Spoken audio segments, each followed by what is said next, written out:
do you have any suggestions with your patients when they come in and ask you about dry fasting, water fasting, the fasting mimicking diet? Are there specific regimens that you utilize yourself or with your patients in terms of fasting? Well, you've asked a really great question there, because one of the things that when medical foods were created for detox, one of the things they found is 24 hours into a fast, the activity of liver cytochrome P450 enzymes, that's the first phase of liver detoxification, drops about 50%. So your body, to make enzymes, has to use proteins. If you're not putting protein in, your body's going to start breaking down some protein. So I don't want that to be very prolonged. Now, with that said, intermittent fasting, and some of it depends on genetics, but for most people, about 16 hours a day of non-eating, 8 hours eating, they're not going to break down lean. But what happens is when the body starts to have to feed on itself, we've known this from the journal Carcinogenesis, 1999, the first cells that it feeds on are pre-malignant and malignant cells. So your body, picture that if you're not eating, your body's not going to say, oh boy, I think I'm going to eat my brain today, or I'm going to eat my heart, or I'm going to eat my kidney. It's going to say, no, what cell is not healthy, probably doesn't have a chance to get healthy again, and I'll just feed it. I'll recycle its materials.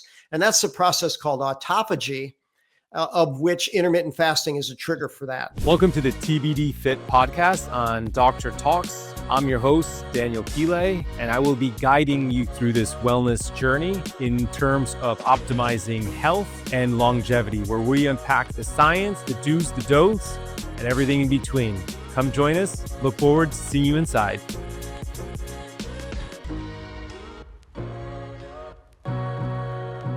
Welcome to the TBD Fit Podcast. We are here with the wonderful and very revered Dr. Rakowski, who's been an absolute mentor of mine.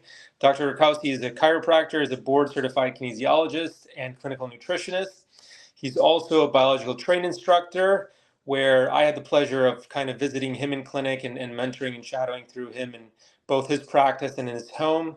Dr. Rakowski has lectured internationally for over 33 years on various topics related to natural and lifestyle medicine, happiness, and success. He's appeared on numerous television programs and international talk radio.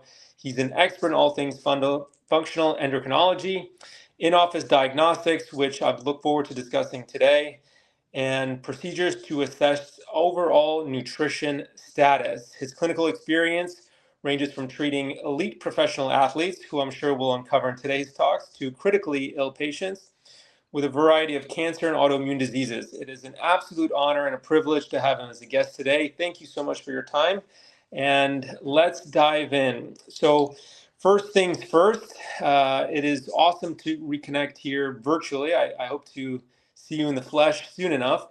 But let's start, I guess, with kind of your career and your history, because it's definitely unique, almost similar to mine, how you ended up going through medical school yourself. So eager to give a taste to our listeners, kind of your backstory. Well, the backstory can be long, but it starts with what they talked about, what moves people forward in life, pleasure and pain. And I had a few different pains.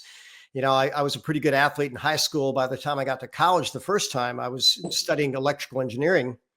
And I was playing in a city football league, and I realized that my fitness was terrible. People were running circles around me. Now, I was still pretty good about exercising, but I was not good about diet. And I remember my dad telling me, son, if you keep eating like that, someday you're going to pay a price. Well, the good news is at age 18, my body already recognized if I stayed on that path, I wasn't going to create the life that I wanted. So I thought, you know what, I'm going to eat healthy for a week. I just said, I'm going to eat, good lean meats and vegetables and fruits and no junk and nothing processed. And sure enough, I felt that much better that here we are, 40 plus years later, and I'm more passionate about that program than ever. Then from a structural point of view, I got hurt. I got hurt playing football, went to the medical doctor. He gave me muscle relaxers, painkillers, put my neck in a brace, my arm in a sling. And I went out on a date, had one drink, and fell asleep behind the wheel of my car at 55 miles an hour. So I'm blessed to even be here. My date grabbed the wheel, shook me. I pulled over the side of the road. She said, what happened? I said, I passed out. She said, yeah, I'm driving home. And I picked up the bottle of pills that said, don't mix with alcohol, don't operate heavy machinery, it may cause drowsiness. And I thought, wow, this nearly killed me. So I flushed it down the toilet, went to the gym the next day, all beat up. And the gym owner looked at me and says, "Wow, you look like you've been hit by a train." I said, "Yeah, that's how I feel." He said, "Well, you need a good chiropractor." Well, Daniel, I didn't even know what a chiropractor was back then, but I found out pretty quick, and it was life-changing because it made such a big difference in my wellness. Yeah, that's incredible. I remember early on in my career when I met Charles Poliquin, and he knew kind of the trajectory I wanted to take, and he said, "You got to go meet Dr. Bob." And I go, "Oh yeah, I'm curious to learn more." And he would always share how strong you were, actually, back in our glory days. So needless to say, you definitely keep fit now, but I know that has been a mutual connection of ours, who was instrumental early on in kind of the fitness realm, where we took our practice. But in general, what was your relationship with Charles like? He attended one of my seminars probably 20, 25 years ago, and he asked me for a brain picking session. He was really, really good at that. And you know what? We did a few of those, and he said, "My audience needs you. Would you consider, coming to Rhode Island? Would you consider traveling around the world with me?" So I did some European lectures, Rhode Island, a few other cities. And I'll tell you, we had wonderful mutual respect. He was an icon. The world lost when Charles moved on. And I rarely find someone with that level of passion and commitment. And he was really good at seeking from every angle and then applying it in a way that helped people get better. So I learned a lot from Charles, and you even have nothing but fond memories from him to this day. Yeah, and similar to your words about speaking to Charles, I think you are kind of the epitome of that. Every time I come, I train with you, I learn from you these incredible clerical or clinical pearls, and so you've been instrumental in my trajectory and my learning curve. Anytime we integrate the therapeutic dosing model, it's so interesting because when I share these with patients, they get shocked, but in order to make a change, sometimes you have to be aggressive. And when we were just talking about iodine previously, and I had expressed to you with one of the bottles, and you said that's the RDA, and typically RDA is insufficient. We'll go down that route. But as far as the caliber of patients you've been working with, maybe if you want to speak to some of the stories you've shared with me, I think with some of these very elite Olympic level athletes. I always go back to one of my absolute favorites was Evander Holyfield, and I treated him in the 90s and for the final 10 years of his career, and many members of his family. But Evander had a fight coming up within a week, and he had a bad sinus infection. And I had some herbs that I knew were pretty good at knocking out sinus infection. But since our time was very, very limited, I made sure with whatever resources we had that I wasn't going to recommend anything that would be toxic to him. When we dose that frequently, we want to be safe. But I told Evander, and I've had to change my language since, I said, I need you to take these every hour, herbs that were going to balance his sinuses out and help him fight by the end of the week. Well, he came in a few days later. I said, "How you doing, champ?" He said, "Well, I'm breathing better." I said, "Well, that's good news." He says, "But I'm really tired." And I said, "Why are you tired?" And he said, "Well, I'm up every hour taking those herbs." And I loved the fact that he was that diligent. And here's what his team told me: when you earn his respect, you tell him what to do, and he'll follow it to the letter. And, I don't know what our audience will be like for this, but, sometimes we really have a limited shots at making it all the way. So the day Evander came in, I basically closed the clinic that day. He was going to be the only patient. I didn't want television cameras following him in. I didn't want patients bothering him. We locked the doors behind him, and I dedicated 3 hours to one patient visit. I wanted to look at everything in his chemistry, his structure, his energy. And beyond that, I wanted to make a fast difference. And I learned long ago that people want to be better yesterday. So as we were talking about with that iodine, take a dose every waking hour, you'll build the status faster. And we can do that safely with most nutraceuticals. Not all, but most. Let's unpack chemistry, because that was one thing I learned when I came to visit you in your practice, which was very, very interesting. Speak to maybe, I guess, the depth of chemistry that you'll do in clinic, because there's so much that we have access in terms of testing that's often overlooked and very low hanging fruit. So I'd love for you to share kind of how you got into the testing in practice and what you do. Well, in practice, I wanted quick answers, fast answers, meaningful answers. So I studied something called bioterrain. That was created in the 1960s in France by a researcher named Claude Louis Vincent. And he was studying cancer patients. And he thought, well, why would some areas of France have a lot of cancer, others not? So there was a hydrologist that was studying the water. And he said, look, areas that have toxic water, these people are sick and they're more prone to cancer. And here's the parameters that I looked at. He looked at acid alkaline balance, mineral density, oxidation reduction potential. And what this researcher, Vincent, decided was, well, if it tells the value of water, what about the fluids of the body? What about blood, saliva, and urine?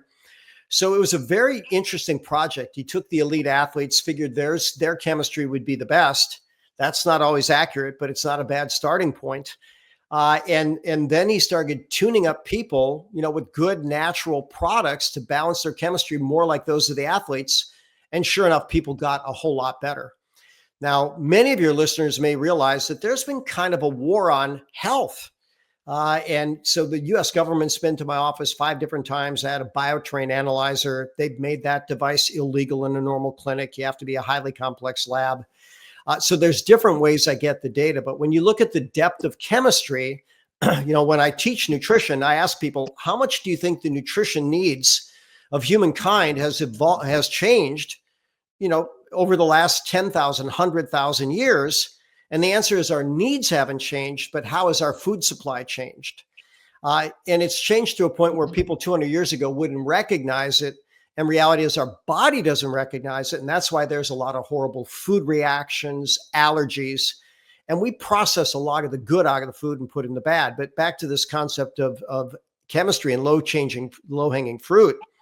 If we can get people to eat all natural foods, drink really good water, make sure they're sweating, moving, eliminating, I'll tell you what, those are the basics. And if people master that, well, as one of my great master teacher patients said, I always teach my students, if you master the basics, you'll seldom need anything else. And that's what we move people towards, better choices and a better life. But chemistry is infinite, but good nutrition is not. I think when I went to visit you, it was the ammonia, I think, that you found in me was through the roof. And then you asked me about stress, and we had a serious conversation about that, which speaks to, I think, your deadly quartet here, or major causes for death and disability in the world, looking in through the lens of stress and toxins, malnutrition, physical inactivity. If you can maybe speak to those and how you impact those with your patient population. I know in terms of myself looking at stress, I didn't really realize what stress really meant until I had kids, but certainly coming from kind of the playing soccer at a very high level, as an athlete, obviously sometimes we overlook the component of stress, but that's really, at least what I find often with our patients, is really the elephant in the room. Now, we're not going to necessarily avoid stress. It's ubiquitous. The question is kind of, what are some tools and tactics perhaps that we can leverage to intervene to be able to increase our buffering capacity? Lot to go over in that. So let's go with the deadly quartet. So I read an article, Archives of Internal Medicine, 1989, and that was the title of it, Deadly Quartet. And they said if you had a big belly, high blood fat, high blood sugar, and high blood pressure, you were going to die early. And what I realized was all of those were downstream effects of the real causes. And what I call the deadly quartet in that year and ever since: stress, toxins, malnutrition, physical inactivity. So, you look at the circles that you've been in, and, most people get weeded out. There's people that are good athletes, but they don't have the headspace, the mindset to play the big game, nor can they handle the pressure of the stress. So, you actually already jumped those hurdles. You were wired for it. You had the skills, you put in the effort, you got there. And it's interesting. If I ask most people, what do you think would be harder, being a dad or playing professional soccer? I think most people would say playing professional soccer, but I think you and I both know that our kids will take us to the limit every chance they can get. And I think that's partly by divine design, and I'm very grateful. My kids are all grown up and now they have kids of their own, and it's so fun to see that. But how do we buffer the stress? So many different ways. If we go with the elite athletes, the Navy SEALs, they're taught when you're in a firefight, take a deep breath. You take that deep breath, especially if you take it through the nose, diaphragmatic breath, you're going to drive the parasympathetic nervous system and you're going to make your body better for just a moment. Guess what? You got to breathe again. So you breathe out, you exhale more than you breathe in, keep breathing in, blow off that waste. That's going to get you there. But I've done something called a stress reset that's evolved over the last 3 decades. And we use hourly doses. And to some people, this will sound strange, but melatonin, which, by the way, binds to the adrenal glands and prevents the brain drive of stress on the body. Theanine, which crosses the blood-brain barrier and is a natural GABA facilitator, so it calms the mind. And then we use reishi spores, also known as Ganoderma spores, which that's called the herb of spiritual potency. And the medical literature finally found out in 2022 that it lowers the amount of circulating stress hormones in bloodstream. And, 3 decades ago, I used to do that reset for maybe 5 to 7 days. My typical now is 10 days. I think that society is more broken down, more malnourished, more toxic, more stressed, and less physically active. And that means it takes more to get them out of that rut that they're in. So in our practice, I would estimate 50% of people walk in with GI issues, the other 50% with sleep issues, and often both. And I have used your stress reset. So I applaud you and kudos to you with the therapeutic dosing. Every single patient that I've used it in, and at this point it's probably close to 90% of people that walked in, because we're just all burnt out and we don't necessarily realize it. Sometimes it's kind of people just associate stress with kind of exogenous, whether it's career or spouse or kids, balancing life, but there's also internal stress and internal dysbiosis and chemistry, which we have to address as well. It's getting people stuck on this sympathetic drive. I've used that with tremendous success. Our patients love it. I get messages every single day, Daniel, whether it's the melatonin or the L-theanine is a godsend. So every time I think about you, and I applaud you for being able to develop that. And unfortunately or fortunately, we've had to use it for longer. So now, as I always suggest patients, 7 to 10 days.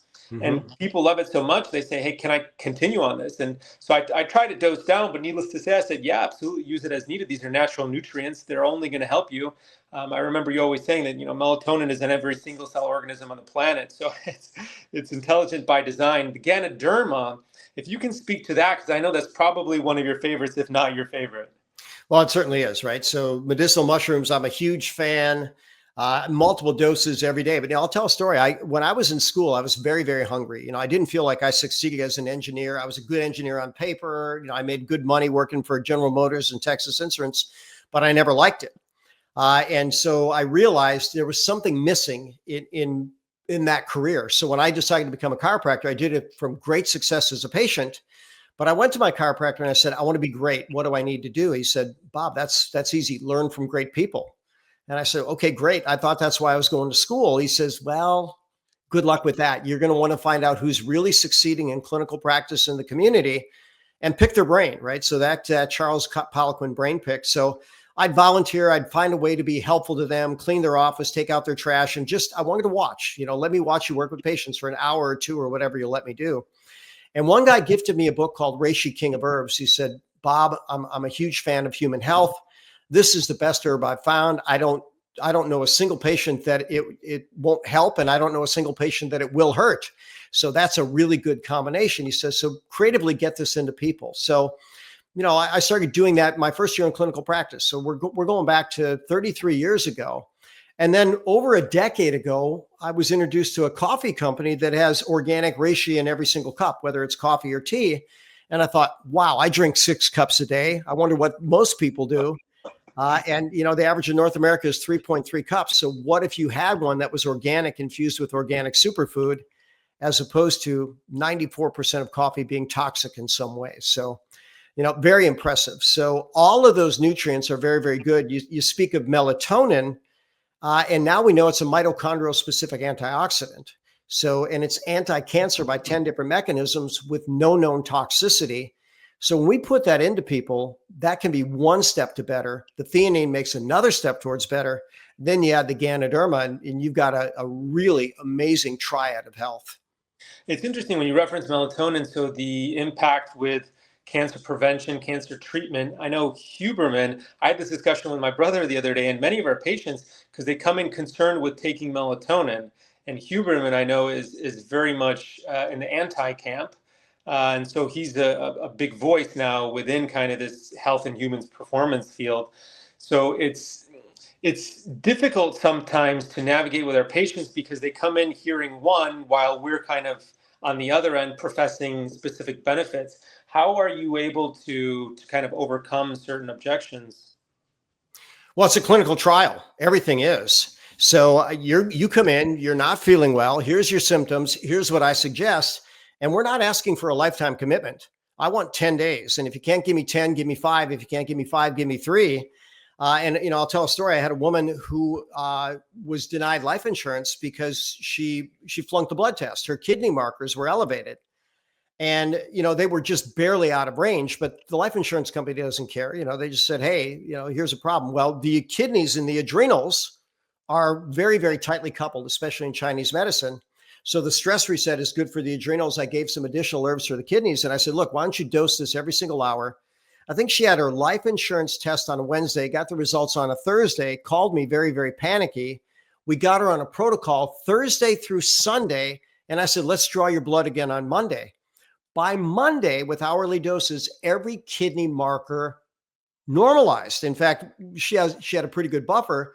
So she literally ended up calling the life insurance company back and saying, I think my test was wrong. And they said, no, it's not. We use this lab all the time. She said, I just ran the test again.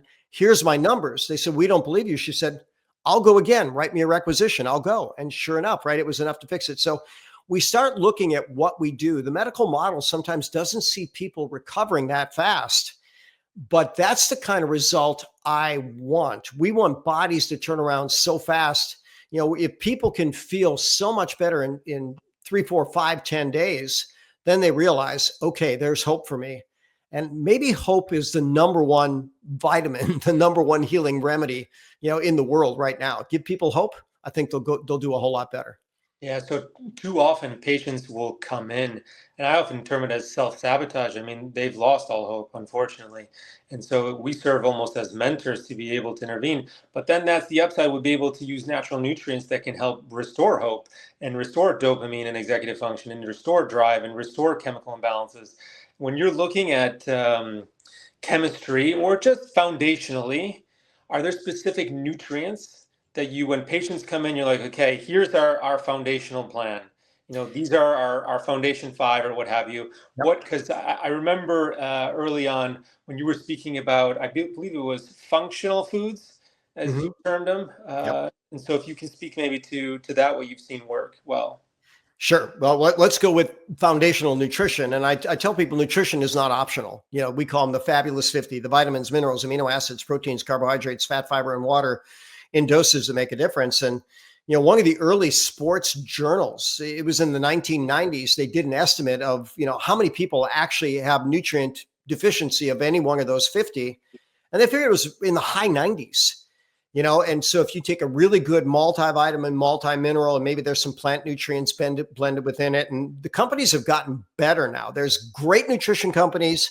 They're few and far between. There's good. There's a higher number of those, but most of them aren't very good. And that's why we want to connect with people like you that have done the due diligence, that have looked at what's there. But foundation, people are going to get a good multivitamin, multi-mineral. We've got to cover those bases. And I'll throw a little tangent in here. I with AI, we can ask a lot of questions. And so we learned about human energy production, and you're very good at that because you show up so energetically and you demand a lot of your body.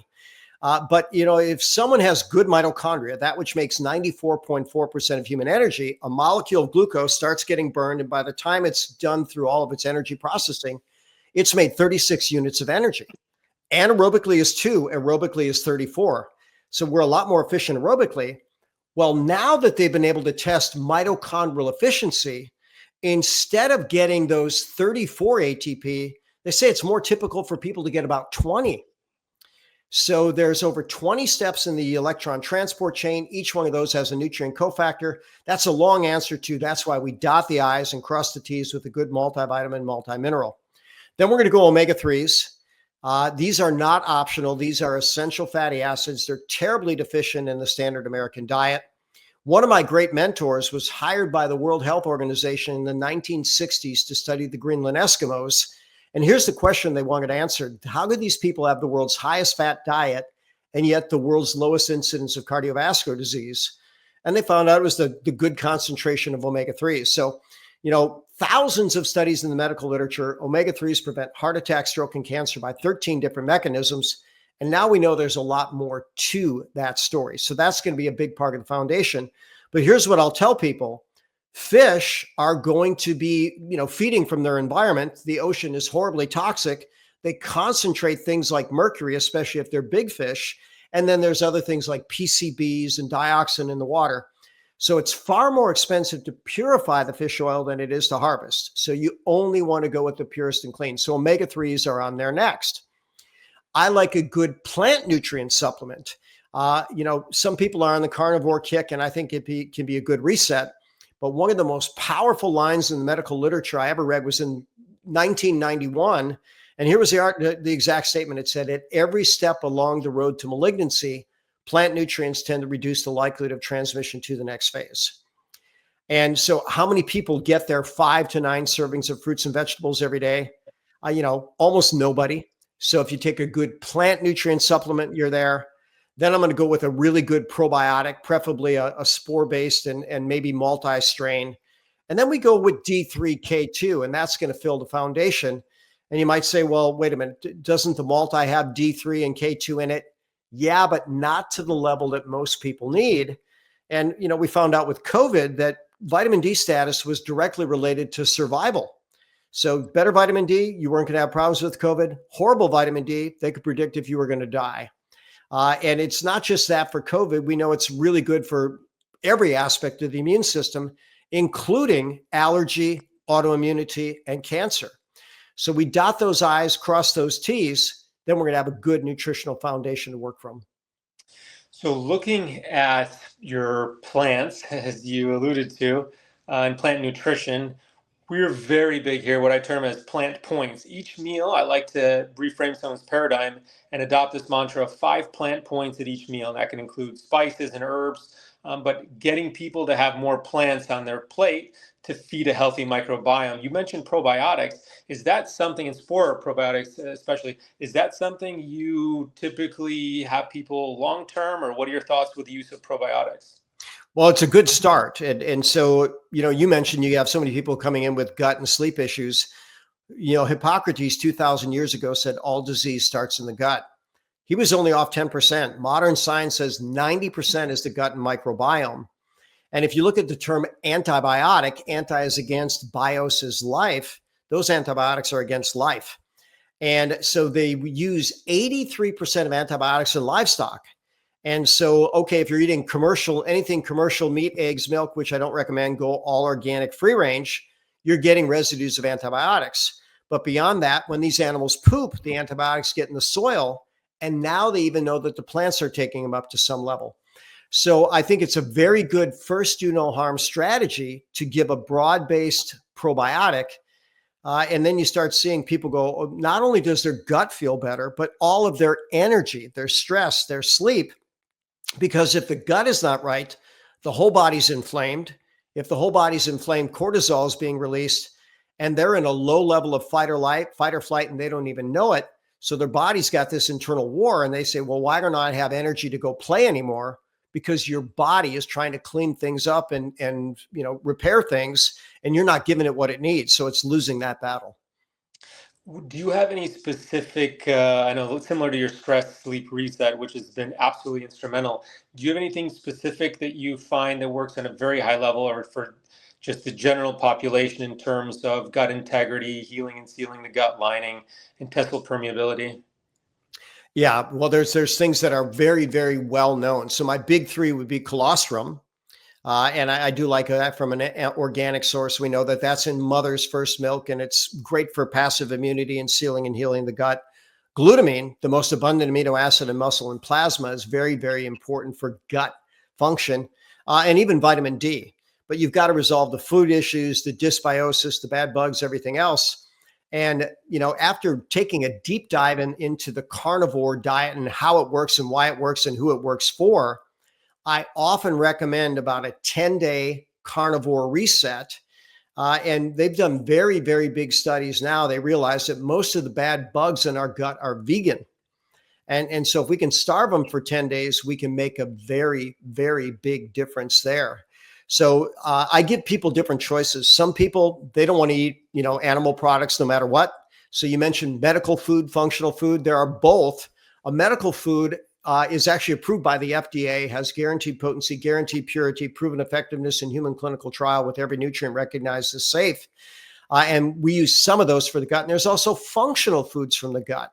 But ultimately, the strategy is if you know something's irritating your gut, don't do that. Until your gut heals. And take it a step further. I always tell people that we can solve gut issues with basically 5 questions. Number 1, what are you eating? Number 2, how's your digestion? And believe it or not, it starts in the brain. Pavlov proved that. And then you have to chew, and then you have the stomach and the small intestines and the liver and the gallbladder and the pancreas. Those all get involved in digestion. Any one or more of those can be problematic, and hydrochloric acid, probably the most abundant of that. Next, what kind of bugs live in your gut? We've kind of talked about that. And I tell people the difference between good bugs and bad is what they eat and what they poop. Good bugs eat poop and poop nutrients. Bad bugs eat nutrients, poop toxins. Next, you have a leaky gut. We all do to at least a minor degree, but the healthiest people have the least leaky gut. The sickest are the most leaky. And then finally, how often do you poop? I'm still shocked. I might have someone come in and they're using the restroom once a week. That's how often they're having a bowel movement. Their doctor often says, well, at least you're regular. No, you're not, at least 1 a day and preferably 2 or 3. And when we get these people back to going again, I mean, for them, it's life enhancing in so many different ways. Fundamentally life-changing. I remember a patient who she was going once every 21 days. And within a few weeks, it was every day, daily bowel movements. And I think some of the recent research suggests that one bowel movement a day confers a 5% decrease in breast cancer in female patients, and up to a 40% decrease with 2 bowel movements a day. So almost 2 being the gold standard. Well, you start looking at that, that's pretty amazing. And I was listening to a gut podcast the other month, and it was a brilliant question. They said, okay, we've got the small intestine right next to it is the large intestine. In fact, they're connected. Why is it there's so much colon cancer and so little small intestine cancer? Well, the difference is the sewer versus the kitchen. The kitchen will nourish, the sewer only has toxins. And if you're not cleaning your sewer is backing up into you, and nobody wants that.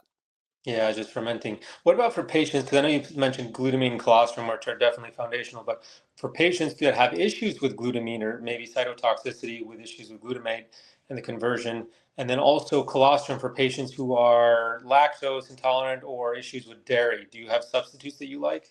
Yeah, there's different blends like aloe vera, licorice, things like that, some botanicals, mucilaginous, marshmallow root. We always have options for people that have different reasons, right? And that's why we have so many different tools. But you mentioned glutamine to glutamate. And what I tell people is, I taught a brain series in 2009 with a neurologist from Cornell. And it turns out if you look at your brain like a Ferrari, you've got your gas pedal, which is glutamate. You've got your brake, which is GABA. And I would ask, what's more critical to survival? Well, it's actually the gas pedal. If you can't get away from danger, you're in trouble. So that glutamine, which is always there, the body can make that glutamate just that fast. But glutamate is also one enzyme step away from GABA, which is very, very calming. And so taurine is a cofactor in that. Lipoic acid is that. And so is vitamin B6. And if you're a poor methylator, you don't make taurine. You need a healthy liver and kidneys and pancreas to make lipoic acid effectively. And then plenty of people are deficient in the B vitamins. So if someone has a glutamine to glutamate challenge, I usually am going to do a stress reset and make sure I give them the nutrient cofactors. And by the way, theanine, being a natural GABA facilitator, can buffer that as well. Yeah, it's interesting with my second child. So I didn't know what the terrible twos were until we had that. There was obviously stress with pregnancy and such that impacted that. And when you did a microbiome test, we saw very quickly how her diversity, both richness in species and diversity species was much lower, which impairs the production of GABA. And so the terrible twos, terrible threes, terrible fours, parrots, I don't think, realize the potency, one, of just being able to not guess and do a test, but two, then to replace some of these missing microbes, which is actually also a brilliant read. But the impact of the microbiome looking on outcomes for ADD, ADHD, mental health issues is absolutely profound, the bidirectional nature, and especially the 10x and efferent nerves that go up from the gut to back to the brain. And until we get the gut right, it's very difficult to have anything short of optimal health. So I appreciate the deep dive there that you mentioned with glutamine and looking at the impact of GABA and some other cofactors. As far as the microbiome testing, is that something you guys typically will do often in clinic, or how do you look at the microbiome these days? Well, we're going to assume dysbiosis, and I've been doing that for over 30 years. And, if someone has a gut issue, we're going to do that 4-hour, and I'll explain to listeners 4-hour. We're going to remove bad foods, remove bad bugs, replace digestive enzymes where needed, re-inoculate, put good bugs back in, and repair, fix the leaky gut based on where the patient is going. And so when we used to do those tests way back when, everybody came back with very significant dysbiosis. So I thought, why don't we put them on a good elimination program, a good, cleaning program, whether it's anti-yeast, anti-parasite, anti-fungus, antibacterial, sometimes even all the above. We have those patients that their dysbiosis is worse than the worst toxic zoo you'd ever imagine. Now, these people, they often have challenges as they do that reset. They're going to feel miserable because their body suddenly has a lot of that die off. But yet those are the miracle cases that maybe the first 10 days were horrible, but by the end of 30 days, they go, wow, I wish I had done this a whole lot earlier. So many different things that we can do right now. My go-to is elimination diet, gut purge. If the colon isn't working, we want that to work. If we suspect yeast, parasite, fungus, we're going to go after that. And then after the gut is reset, if we feel the need to look at the microbiome deeper, we do. Is that typically how you're starting with your autoimmune patients as well? In the last year, I've been going a lot more carnivore reset to start after listening to Jordan Peterson, Michaela Peterson. And I'll tell you what, when people tough it out, it tends to be a pretty good reset for that gut. So that's more of my start there. And then, while you mentioned autoimmunity, there's maybe a little debate. Does the immune system hate your body and want to kill it? Or did something happen to the cell that made it less than ideally healthy? And the immune system says, I need to weed the garden. But there are at least 7 universal immune modulators. We already mentioned Ganoderma, also known as reishi. We mentioned melatonin. Those are universal. The resolvin form of omega-3, vitamin D3, we mentioned that as well. That's a universal immune modulator. Another Chinese botanical called periliseed, DHEA, and sealing and healing the gut. These are all universal immune modulators. And when we put people on them, I've seen very serious autoimmunity, even multi-decades long, resolve in a handful of months with the right protocol. How much DHEA are you considering? It's going to be case by case dependent.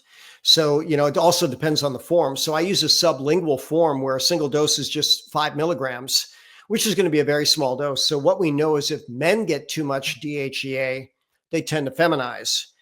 If women get too much DHEA, they tend to androgenize, masculinize. So we don't want to go big. I tend to start small. I'm also going to measure it in the blood. We're going to look at different parameters, but we'll dose it for a period of time. While we're talking DHEA, this is postmenopausal hormone replacement of choice. We know when the female ovaries stop working, the female body doesn't stop doing without estrogens, progestins, androgens. There's a whole new field called intracrinology where the cells that need the hormones will make it from DHEA. So it almost becomes, especially in perimenopause and postmenopause, and we could even call andropause in there too, a conditionally essential nutrient.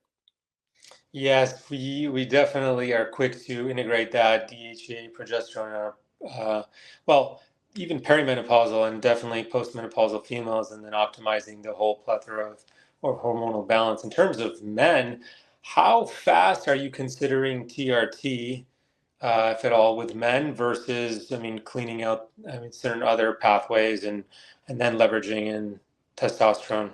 Well, TRT is almost last resort because we have, when we get people on a good program, their body comes around so quick. But you mentioned Charles Poliquin. I was teaching for him in Rhode Island, and this young man, I was even surprised he was allowed to be at the seminar. He's only 16 years old, and he had already been on testosterone for a year. And he said, you know what? They just said I have congenital hypogonadism, and I'm going to need testosterone for the rest of my life. Well, we did a good history, did a good evaluation. I said, I think we can get that back. And within a month, we had him off of testosterone. Within a few months, running 500, 600, 700. Within 6 months, 800, 900, 1,000. That was a long, long time ago. Now he's a happy father, I think, of 3, and living the good life without having to rely on a foreign source for testosterone. So, I'm imagining that there are some pretty extreme cases that need it, but nowhere near what we have. If we give people natural aromatase inhibitors, and by the way, aromatase is an enzyme in body fat that converts testosterone to estrogen. Zinc is a natural aromatase inhibitor. Ganoderma is an aromatase inhibitor. But if we get them to lose the body fat, buffer the stress, modulate the inflammatory process, clear out the heavy metals. By the way, there's a term in the medical literature, metalloestrogens, and we're loaded with those. It's one of my, I'll call it near bulletproof strategy to at least get some bump in testosterone. Then, of course, there's good herbs to get the gonads firing again. Looking at metals in particular, is there specific nutrients that you utilize very well in terms of, you mentioned mercury with fish as an example. And actually, before you answer that, I'm so curious because in 10 years, do you think omega-3s are still going to be the same quality as we see them today? Well, I think the same quality will be available, but I think there's going to be a breakdown in a lot of different things there. And it's probably going to get more expensive to purify them. So you're going to pay for it. And I really like the resolvin form of omega-3. That was Nobel Prize nominated research. But go back. What question were you before you went to the omega-3 tangent? What answer? So in terms of metals, oh yeah, do you like specific nutrients to chelate? Let's say mercury versus arsenic versus lead versus any of the other ones. Well, those are, when you start talking about specific, those are more pharmaceutical chelating agents. So DMPS, DMSA, EDTA. Behind my clinic, and I don't think it was there when you visited me, but there used to be the chelation centers of Texas, and they would do provocative challenges on everybody that came in because that's what they did. And they would give them EDTA, DMSA, DMPS, and they'd have them collect a 24-hour urine. And, they were there for a decade or so. And I asked the clinic director, how many negatives have you seen on this challenge? She said, exactly 0. We're all full of heavy metals. And I said, then why do we need to test it? Well, she says it's good to quantify, but in the world that she was in, the insurance companies needed to see heavy metal toxicity to go from there. But the body makes something called metallothionein proteins. And in order to do that, you need to have very good methylation and high levels of zinc. And let's face it, at least 1 in 3 people have a genetic SNP, single nucleotide polymorphism, where they're not methylating as effectively. In fact, that's just with folic acid. You look across the board, probably half the population doesn't methylate as well as they should. If you keep the body more alkaline, if you provide good bone marrow support, because that's usually where the metals are, if you provide things like calcium and vitamin C and different plant nutrients, garlic, cilantro, chlorella, these are natural chelators that work really, really well.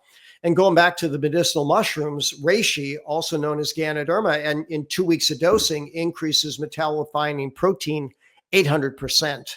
And that's in the medical literature. So, and the advantage here, Daniel, is that when they do the pharmaceutical chelators, they don't cross the blood-brain barrier.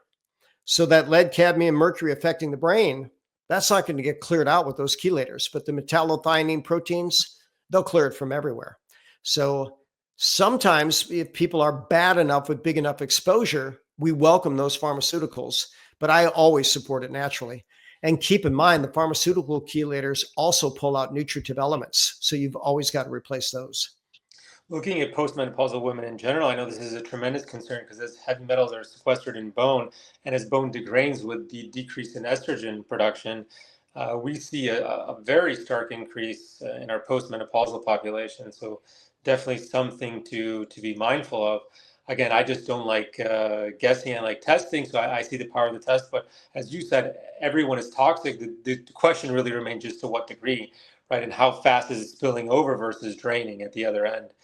And depends on the client as well. But I had a great patient in this morning that comes to as close as having unlimited resources.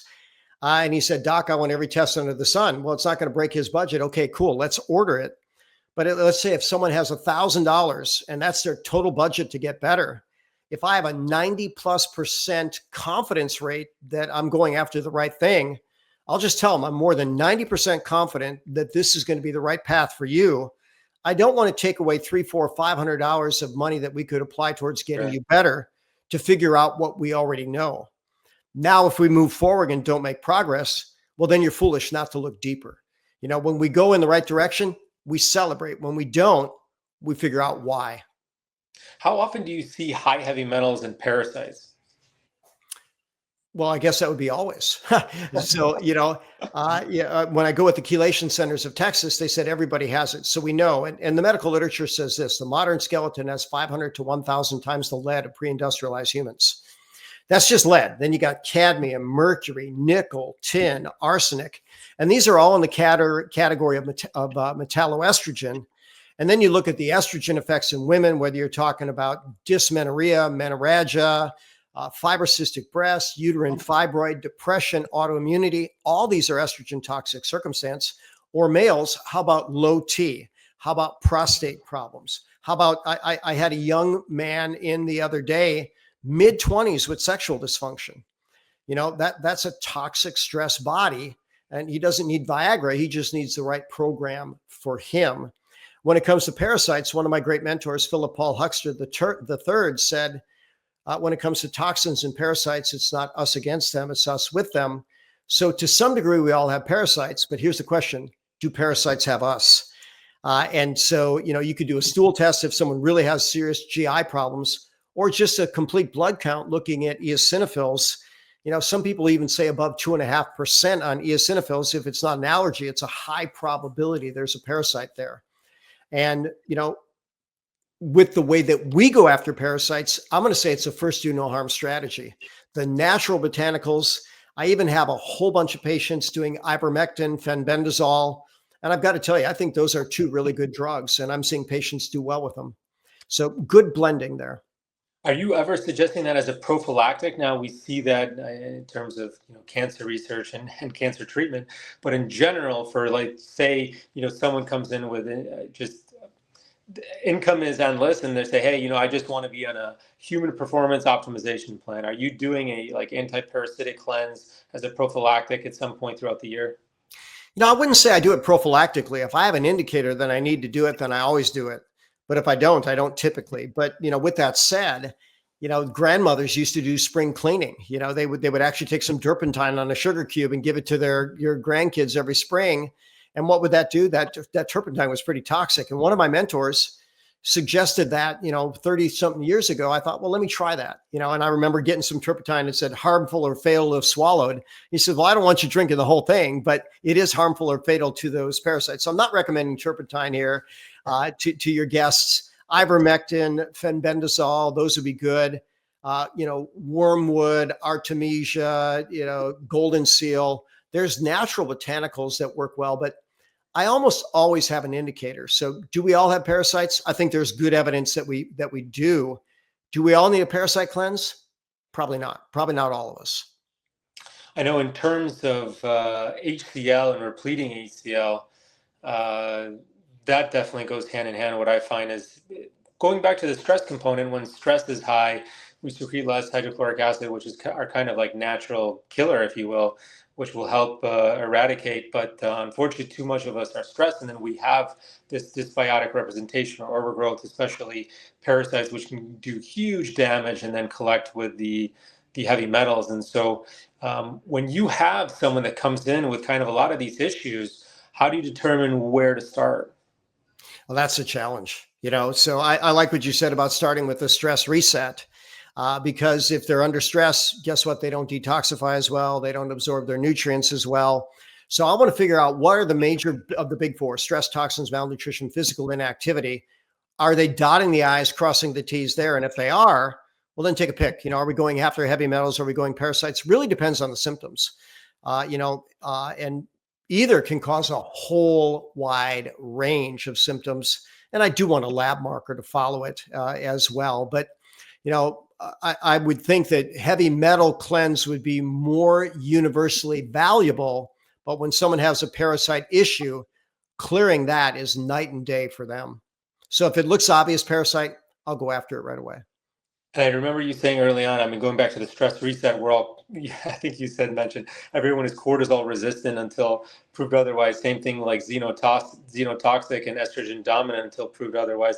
And I couldn't agree more. We see that with all of our patients, and unfortunately starting earlier with our young adults now, which is, that's what I fear most for our kids. They're growing up in an environment that we're just bombarded with a deluge of, 2 or 3 billion kind of known chemical pollutants in the air, water, and soil that we see every year now. It's absolutely an astoundingly alarming light. It's difficult. So I was alluding to how there's 2 or 3 billion pounds of chemicals that we're exposed to on a every single day now in terms of our poor air quality or poor water.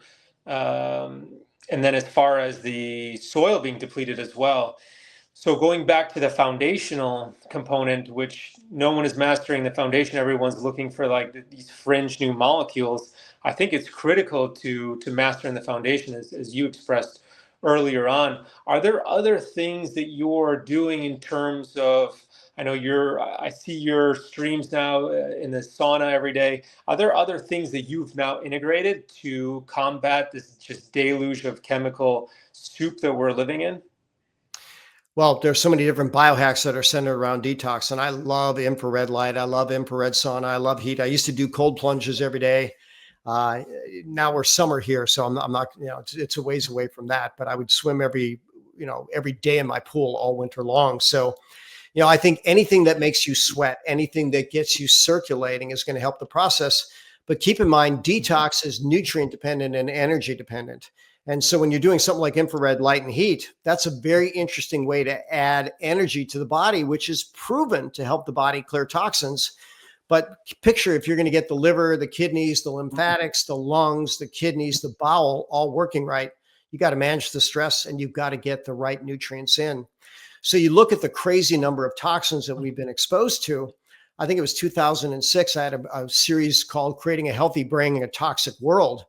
And the data back then was so strong that, we were implicating so many of the environmental toxins in this autism epidemic.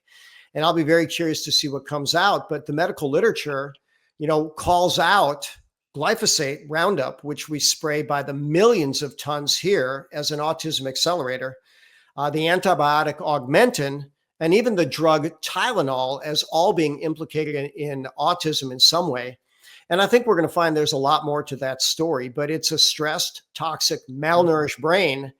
And the people we need to really protect are ladies who want to become pregnant, and certainly ladies who are pregnant, and then those babies, those first early years in life. I don't know if you saw RFK. He's been putting a lot of stuff out there. I shared one on my Instagram, but they found out an over 1,100% increase in autism for kids vaccinated. I believe it was with either DPT or MMR. So a lot of information's coming out. Parents, protect your kids. That's the best advice I could give you in every way, because it's kind of a dangerous world. Yeah, and the statistics are only getting worse. It's quite alarming, unfortunately. Now, in terms of detox that you mentioned, and the component of obviously sweating and movement, what is your thoughts on fasting? And I say this because you said detox, it's energy dependent and nutrient dependent. So what do you have any suggestions with your patients when they come in and ask you about dry fasting, water fasting, the fasting mimicking diet? Are there specific regimens that you utilize yourself or with your patients in terms of fasting? Well, you've asked a really great question there, because one of the things that when medical foods were created for detox One of the things they found is 24 hours into a fast, the activity of liver cytochrome P450 enzymes, that's the first phase of liver detoxification, drops about 50%. So your body, to make enzymes, has to use proteins. If you're not putting protein in, your body's going to start breaking down some protein. So I don't want that to be very prolonged. Now, with that said, intermittent fasting, and some of it depends on genetics, but for most people, about 16 hours a day of non-eating, 8 hours eating, they're not going to break down lean. But what happens is when the body starts to have to feed on itself, we've known this from the journal Carcinogenesis, 1999, the first cells that it feeds on are pre-malignant and malignant cells. So your body, picture that if you're not eating, your body's not going to say, oh boy, I think I'm going to eat my brain today, or I'm going to eat my heart, or I'm going to eat my kidney. It's going to say, no, what cell is not healthy, probably doesn't have a chance to get healthy again, and I'll just feed it. I'll recycle its materials. And that's the process called autophagy, of which intermittent fasting is a trigger for that. Now, I have done as much as 5-day fasts. Personally, I've done water. I've never done dry fast. I got to wrap my head around that dry fast idea. I actually think it's kind of silly. I think if you're putting in really good, clean water, and not distilled water, distilled water, chilled water with good alkalizing minerals, you're going to help the process. So healthy people can fast, sick people shouldn't. That 16-hour-a-day window is good for most people. If people have bad genes or not the longevity genes, ApoE44, it's actually known that they need about 18 hours a day of intermittent fasting to start that autophagy process. Where if someone has excellent genes, ApoE22, they get by with 14 hours a day. Yeah, I'm the ApoE34, so I typically go 16. But in general, I feel pretty good in extended fasting. I will incorporate aminos as part of kind of that foundation, obviously, clean water. It's interesting when you speak about water because I think now that, RO is kind of the gold standard, eating or drinking distilled dead water is just commonplace. I look at my heritage. I'm going back to the methylation component as well. Look at my heritage, and water is full of minerals. Water is a living, moving entity which restructures the body. And so here in the US, unfortunately, we're just constantly drinking dead water in plastic, that it's often enough just toxic and just making more people sick. They don't realize that's kind of sometimes the root of why, or what's preventing them from healing. But in terms of then the fasting component too, so have you ever done anything beyond a 5-day fast, or that's kind of the extent of, do you ever feel a reason why anyone should go beyond like some of these longer, very extended fasting windows? Well, if they're healthy, I mean, there's no doubt that if your body cleans out all the junk, you're going to live longer. And I don't want to give the horrible example of the Holocaust, but what they found out is if people actually survive that, their life expectancy was significantly longer. And I think that's the benefits of calorie restriction, which, that was studied in the early 1930s, Cornell University, Clive McKay. It works in every animal species tested.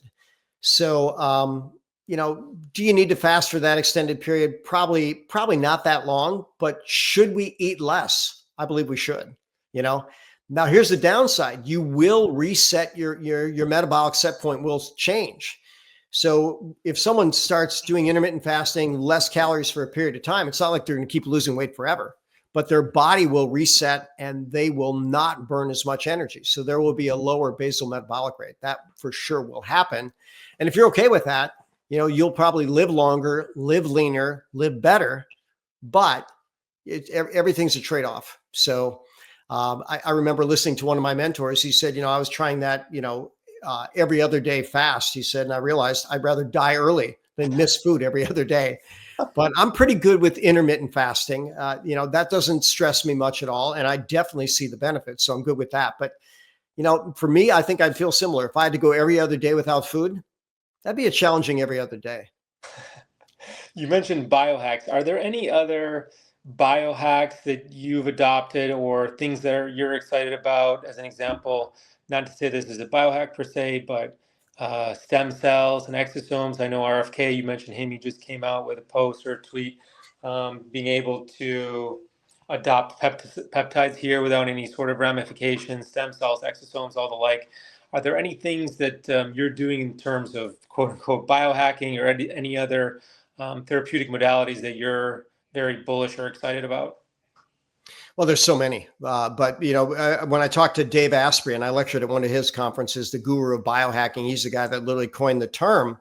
Believe it or not, his favorite biohack is actually his bulletproof coffee.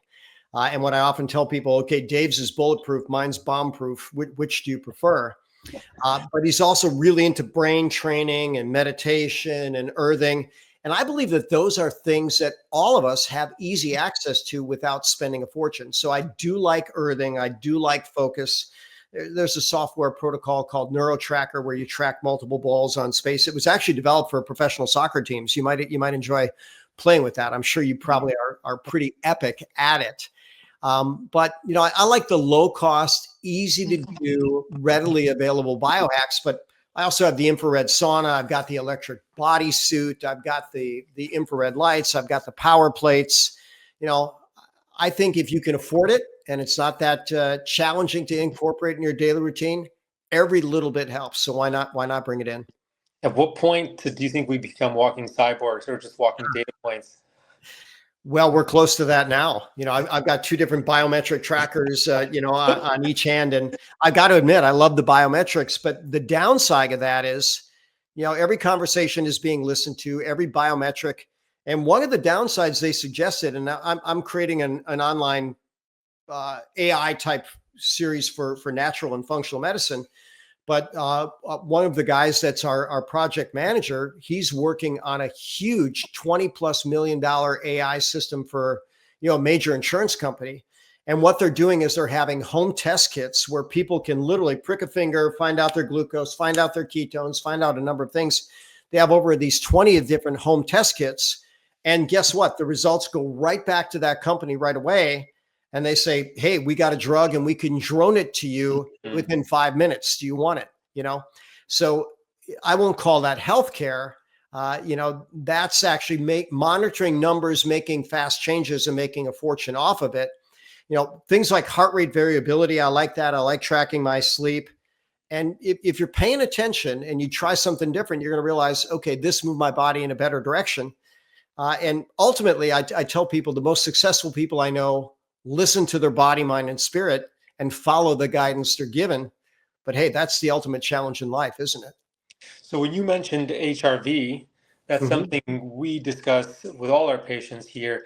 Do you find anything specifically in what you're doing or any sort of quote unquote, again, hack that you're using to move the needle the greatest in terms of HRV?